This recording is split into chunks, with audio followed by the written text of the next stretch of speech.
শুভ সন্ধ্যা। এই মুহূর্তে তোমরা রয়েছ জ্ঞানের আলো ইউটিউব চ্যানেলের পক্ষ থেকে। আমি তোমাদের কাছে রয়েছি বিডি স্যার। প্রত্যেকে স্বাগত। তো আজকে আমরা যে বিষয়টা নিয়ে আলোচনা করব সেটা হচ্ছে সপ্তম শ্রেণীর দ্বিতীয় পর্যায়ক্রমিক মূল্যায়নে last minute suggestion. Last minute সাজেশানে আমরা যা পড়ব কিংবা এর আগে আমরা পড়েছি কিনা, এখনো কিছু বাকি আছে কিনা, চটজলদি একবার দেখে নেওয়া যাক। আমরা জানবো এবং যাদের এখনো পর্যন্ত এই লাস্ট মিনিটের সাজেশান রেডি হয়নি তারা এই স্বল্প সময়ের মধ্যে রেডি করে নাও। সেই নিয়ে আমরা প্রশ্ন আলোচনা করব, যাতে তোমরা আগামী দিনে ফুল মার্কস পেতে পারো।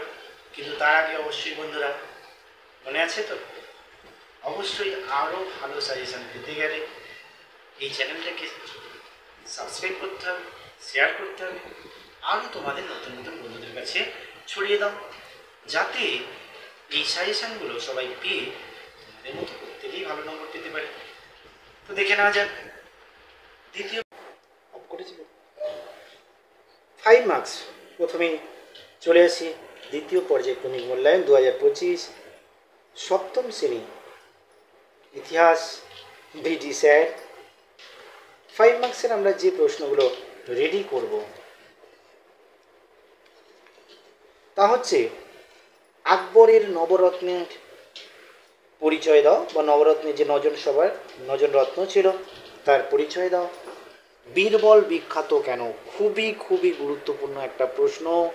নবরত্ন 3 নম্বরের কিন্তু প্রায় আসে, সুতরাং আমরা এটা করব 3 এবং 5-এর জন্য। তো এটা বন্ধুরা একদম প্রথম থেকেই করে নাও। নেক্সট, আলাউদ্দিন খলজির বাজার দর নীতি সম্বন্ধে আলোচনা করো, অথবা আলাউদ্দিন খলজি বাজার দর নিয়ন্ত্রণ নীতির ক্ষেত্রে কোন কোন পদক্ষেপ গ্রহণ করেছিল। এরপরে চলে এসেছি মোহাম্মদ বিন তুগলকের সংস্কারগুলি লেখো, 3 নম্বর প্রশ্ন। এই প্রশ্নটাকেই এই ধরো একটু ঘুরিয়ে দিলে এইভাবে দিতে পারে যে দিল্লি সুলতানের কোন সুলতানকে পাগলা রাজা বলা হয় এবং কেন বলা হয় তার কারণ ব্যাখ্যা করো। এরপরে চলে আসি, তোমরা প্রত্যেকেই জানো আমাদের ইতিহাসের একটা গুরুত্বপূর্ণ টপিক বিজয়নগর বামনী সাম্রাজ্যের যে সংঘর্ষ, দ্বন্দ্বের কারণটা অবশ্যই একটু পড়ে রাখবে। কিন্তু খুবই গুরুত্বপূর্ণ, পর্যটকদের দৃষ্টিতে বিজয়নগর সাম্রাজ্যের যে বর্ণনা পাওয়া যায় তা লেখো। এটা কিন্তু তোমরা রেডি রাখবে। এরপরে নেক্সট প্রশ্ন, হাফসি শাসন। হাফসি শাসন বলতে কি বোঝো? বাংলায় ইলিয়াস শাহী বংশের অবদান লেখো। এটা বহু ক্ষেত্রে 1+4 = 5 এই হিসেবে আসে। ইকতা ব্যবস্থার একটি সংক্ষিপ্ত পরিচয় দাও, এটাও একটু দেখে রাখবে। শের শাহের শাসন সংস্কার, যে প্রশ্নটা বহুবার বহু স্কুলে দিয়েছে 5-এ, এবং বহু ক্ষেত্রেই একটু যদি ঘুরিয়ে দেয় সেক্ষেত্রে কিন্তু 3 তুমি পাচ্ছ। তাহলে এই প্রশ্নটা এমন একটা প্রশ্ন আমি 3-এও পেতে পারি, আবার আমি 5-এও পেতে পারি। তার মানে কোনো রকম রিস্ক আমরা নেব না। যাদের এখনও করা হয়নি, পড়া হয়নি, রেডি করে নাও, মন দিয়ে পড়ে নাও। তারপরে মোগল আমলের ব্যবসা বাণিজ্যের প্রসার সম্পর্কে আলোচনা করব, কারণগুলি কী ছিল।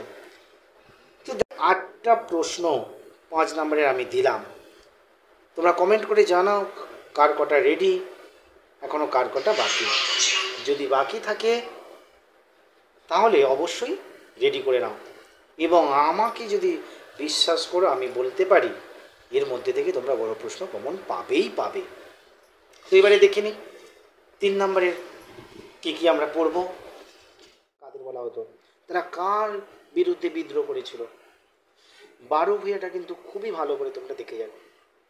দিল্লি শহরের প্রধান সমস্যা কী ছিল? তোমরা জানো দিল্লি শহরের প্রধান সমস্যা ছিল জলের সমস্যা।